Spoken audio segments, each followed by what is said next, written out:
તંત્ર પણ તૈયારી સાથે બેઠું છે અને અત્યારે કામગીરી અંગે સમીક્ષા થઈ રહી છે। મુખ્યપ્રધાન વિજય રૂપાણી અત્યારે એસસીઓસી ખાતે સમીક્ષા બેઠક કરી રહ્યા છે। સાયક્લોન જ્યારે સાથે ત્યાર પછી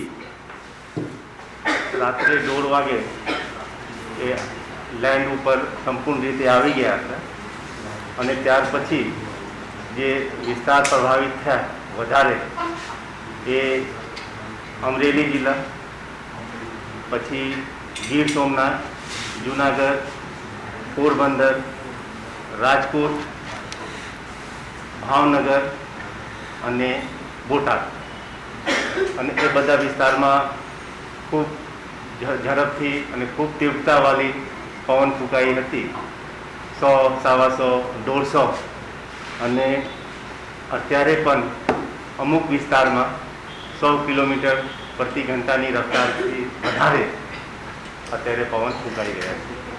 અમદાવાદ જિલ્લાના પણ ધોલકા અને ધંધુકા તાલુકામાં 60 થી 65 કિલોમીટર વચ્ચેની અત્યારે ત્યાં પવન ફૂંકાઈ રહ્યા છે।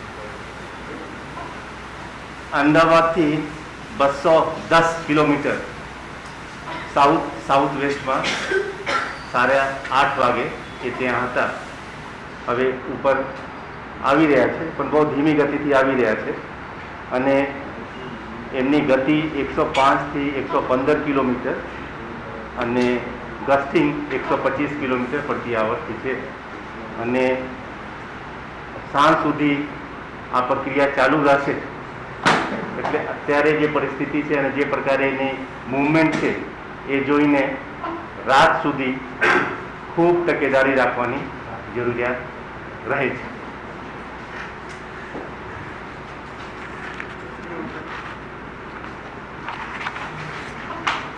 ગઈકાલ રાતથી અત્યાર સુધી જે વાવાઝોડાની રફતાર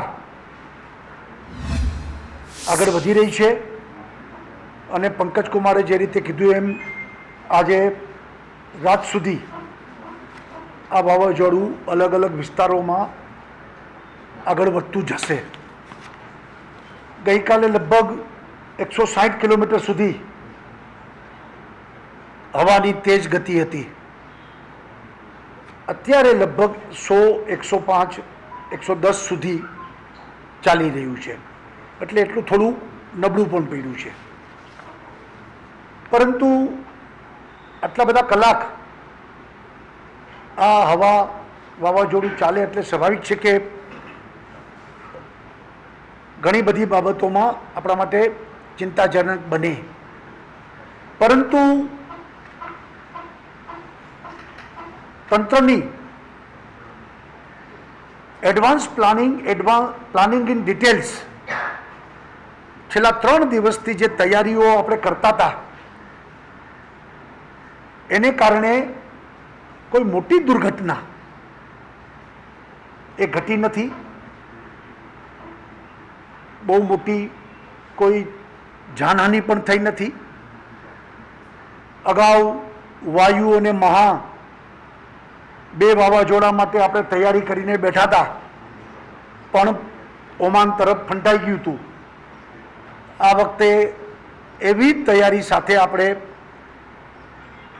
કરીને બેઠા હતા પરંતુ લેન્ડફોલ થયું આપણે ત્યાં, પણ આ તૈયારીને કારણે અને 2 લાખથી વધુ લોકોને સ્થળાંતર કર્યા, બધું પ્લાનિંગ જે વ્યવસ્થિત થયું એ આપણે ઉપયોગી નીવડ્યું છે। મોટી ચિંતા હતી કોવિડની કે આપણે ત્યાં ઓક્સિજન જે બને છે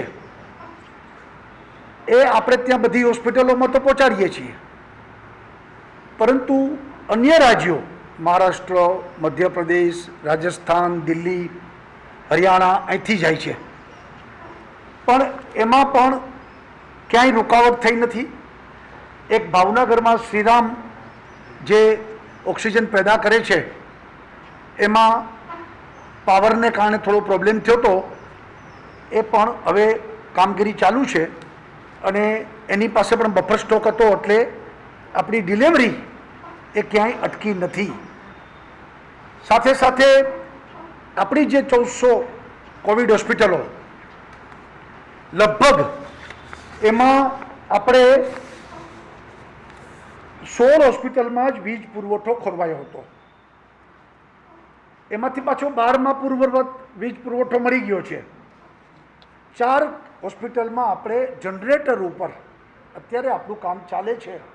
એટલે જનરેટર તો 1400માં આપણે રાખેલા, પણ લગભગ બધે વીજ પુરવઠો ચાલુ છે. કશે હોસ્પિટલમાં તકલીફ થઈ નથી અને કોવિડ પેશન્ટની સારવાર એ બરોબર ચાલી રહી છે. 4 જે છે એનું પણ કામ ચાલુ છે અને એ પણ ઝડપથી વીજ પુરવઠો ત્યાં મળી જશે. એવી જ રીતે ટોટલ આપણે 2437 વીજ ગામો, 2437 ગામમાં વીજ પુરવઠો કટ ઓફ થયો છે અને એમાંથી 484 ગામમાં પાછો પુનઃસ્થાપિત પણ કરી દીધો છે. અત્યારે બધી ટીમો કાર્યરત થઈ છે. સબસ્ટેશનો 220 કેવીથી ઉપર પણ મોટા 2 સ્ટેશન બંધ પડ્યા છે. એ બધાનું કામ ઝડપથી આપણા આપણી કંપનીઓ છે એના માણસો કરી રહ્યા છે અને ઝડપથી વીજ પુરવઠો પ્રસ્થાપિત થાય એ પ્રયત્નો પણ આપણે કરી રહ્યા છીએ. લગભગ અત્યાર સુધીમાં જે અમારી પાસે આંકડા આવ્યા છે એ મુજબ 1081 થાંભલાઓ પડી ગયા છે, 159 રસ્તાઓને નુકસાન થયું છે અને લગભગ 40,000 વૃક્ષો જે પડી ગયા છે. 196 રસ્તા બંધ થયા છે.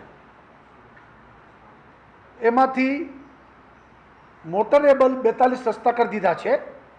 બાકીના રસ્તા પણ ઝડપથી ચાલુ થાય એ માટે ટીમો કાર્યરત છે.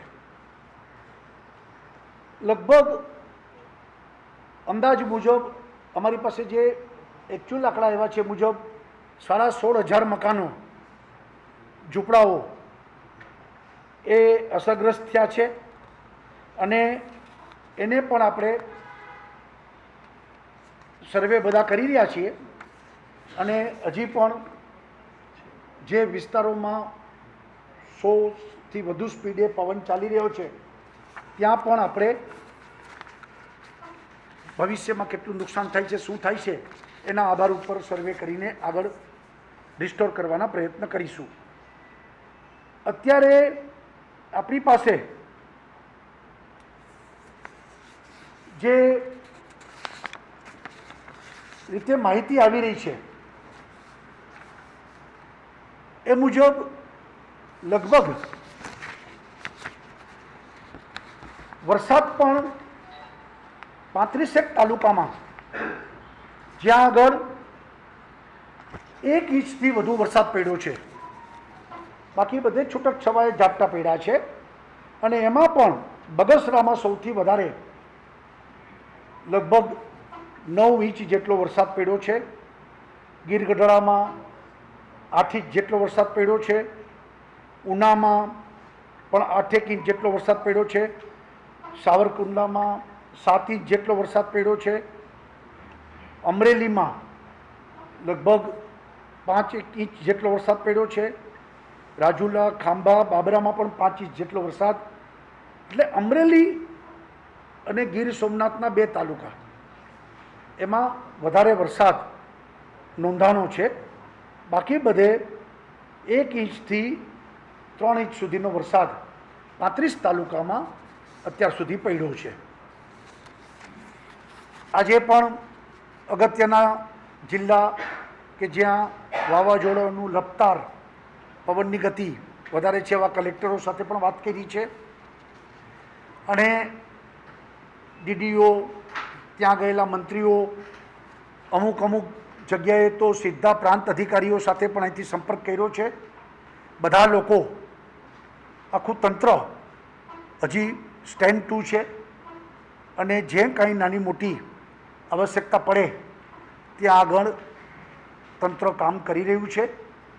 પાણી પુરવઠો, વીજ પુરવઠો, રસ્તા, સફાઈ અને એવી જ રીતે આપણે ત્યાં પશુપાલન વિભાગ પણ સક્રિય રહ્યો છે. મોટાભાગના ઢોર ઢાખર જે છે એ બધાને આપણે સલામત સ્થળે લઈ ગયા છીએ. એની પણ ચિંતા પૂર્તિ કરવામાં આવી છે. અને નીચાણવાળા વિસ્તારોમાંથી જે લોકોને સ્થળાંતર કર્યા છે એ બધા લોકોને સેફલી આપણે રાત આખી કાઢી શક્યા છીએ.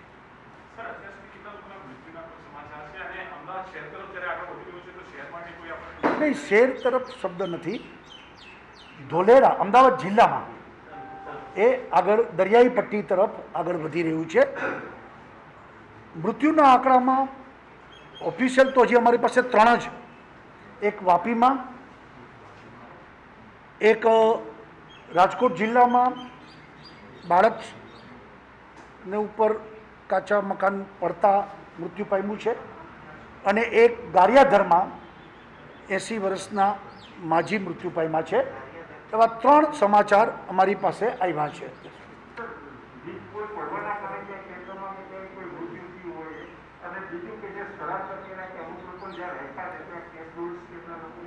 એટલે હજી બધું હવે થશે. અત્યારે તો ગઈકાલથી આજ રાત સુધી આપણે રેસ્ક્યુ, બધાને બચાવ કાર્ય આપણું ચાલશે. પછી એ બધું જે સરકારી પ્રક્રિયાઓ શરૂ કરશું અને બધી રિસ્ટોર અને સહાયતા એ આ બધું શાંત પડે પછી.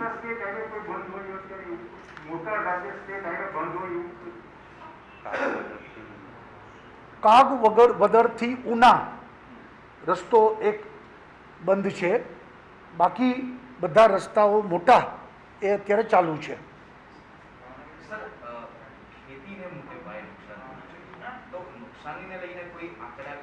એટલે મેં કીધું ને એમ, એ બધું હજી પછી વિચારશું. અત્યારે ફક્ત બચાવ કાર્ય એના ઉપર જ કોન્સન્ટ્રેશન છે. હજી વાવાઝોડું પસાર થયું નથી, એટલે હજી ક્યાં ક્યાં કેટલું નુકસાન થશે એ બધું પછી આપણે નુકસાનીના આધાર ઉપર રિસ્ટોર, એના આધાર ઉપર વળતર, એ બધું પછી વિચાર કરશું.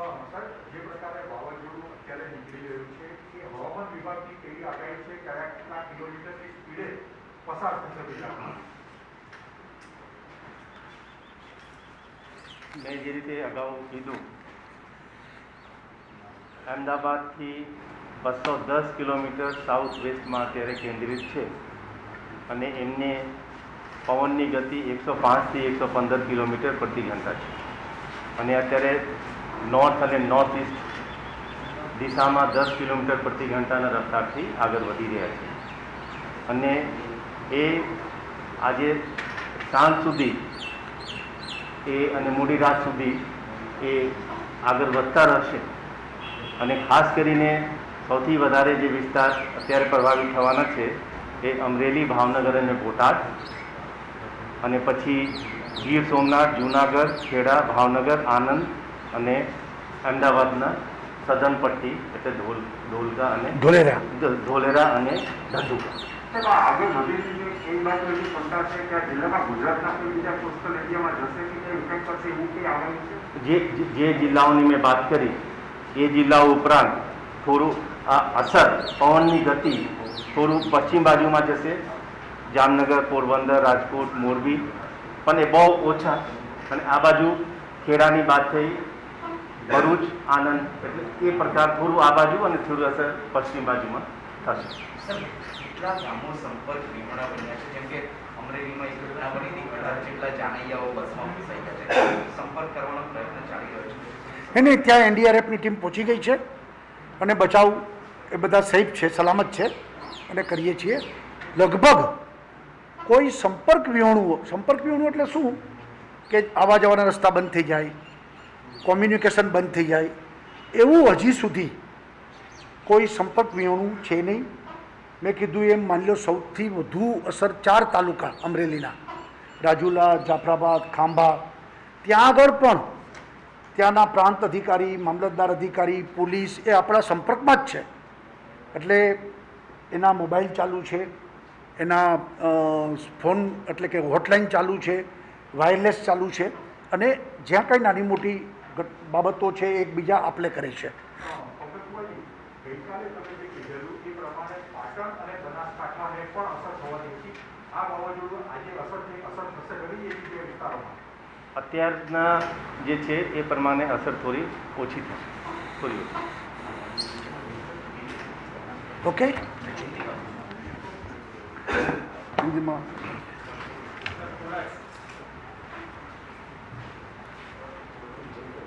टोटे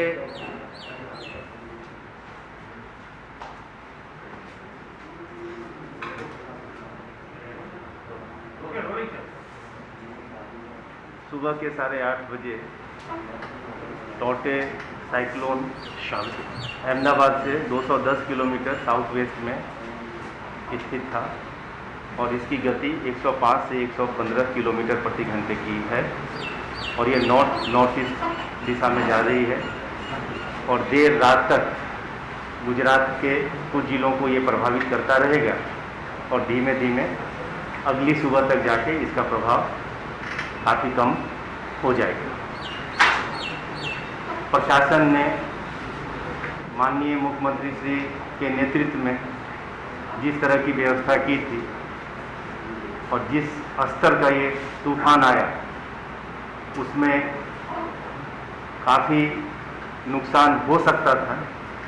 जो अभी तक हमारे को जानकारी मिली है उसमें वो नुकसान काफ़ी मर्यादित है.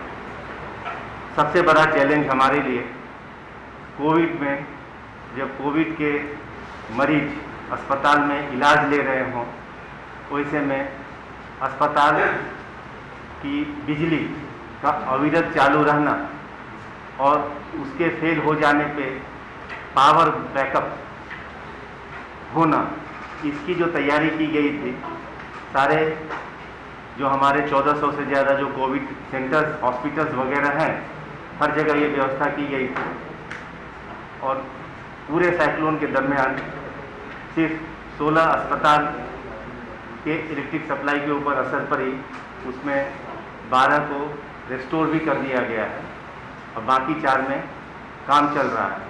लेकिन इससे हॉस्पिटल के नियमित काम के ऊपर कोई भी असर नहीं हुआ. बड़े पैमाने पे इतनी तीव्र गति से जब पवन आता है तो बिजली के खंभे गिर जाने के कारण या फिर सब स्टेशन को नुकसान होने के कारण गांव शहर में बिजली आपूर्ति थोड़ी देर के लिए बंद हो जाती है.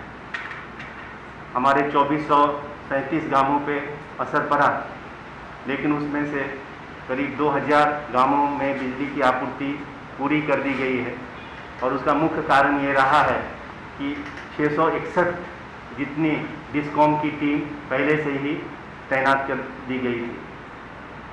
220 kVA के 2 सब स्टेशन बंद हैं लेकिन उन्हें रिस्टोर करने की काम युद्ध स्तर पे चल रहा है. इस पूरी प्रक्रिया में कल से जब से ये चक्रवाती तूफान आया हमारे 35 तालुका में 1 इंच से ज़्यादा बरसात हुई है जिसमें सबसे ज़्यादा अमरेली ज़िले के हर तहसील में और गिर सोमनाथ के 2 तहसील में इतनी ज़्यादा बारिश हुई है. 5 इंच तक की बारिश हुई है. सरकार शीघ्र ही सारे रास्ते को फिर से मोटरेबल बनाने का काम कल रात से ही चालू है और अभी तक हमारे 254 रास्तों पे असर पड़ा था उसमें 156 रास्ता को मोटरेबल बना दिया गया. सफाई पशुपालन और इस तरह की सारी व्यवस्था शुरू कर दी गई है और जल्द से जल्द सरकार हर इलाके में सामान्य स्थिति बहाल करने की पूरी कोशिश कर रही है.